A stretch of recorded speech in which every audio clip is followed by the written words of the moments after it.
അമേരിക്കയിൽ എന്തായാലും ഞാൻ കണ്ടിരിക്കുന്നത് അവരുടെ നാരറ്റീവിന് ഒരു സാധ്യതയും ഇല്ല.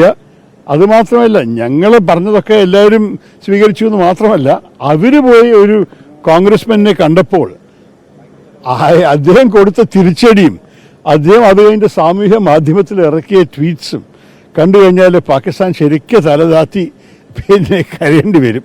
അവരുടെ എതിരാണ് എല്ലാം പറഞ്ഞിരിക്കുന്നത്. നിങ്ങൾ എന്തുകൊണ്ടാണ് ഇപ്പോൾ ഈ ഭീകരവാദികളെ നിങ്ങൾ ഒളിക്കണത്, എന്തുകൊണ്ടാണ് ജെയ്ഷെ മുഹമ്മദിൻ്റെ ആൾക്കാർ ഇപ്പോൾ കൂടി നിങ്ങളുടെ നാട്ടിൽ ഓടി നടക്കുന്നത്, എന്തുകൊണ്ടാണ് ലഷ്കർ ഇ തോയ്ബ അവർ ജോലി ചെയ്യുന്നത്, ഓരോന്നായിട്ട് ചോദിക്കാനുള്ളത്.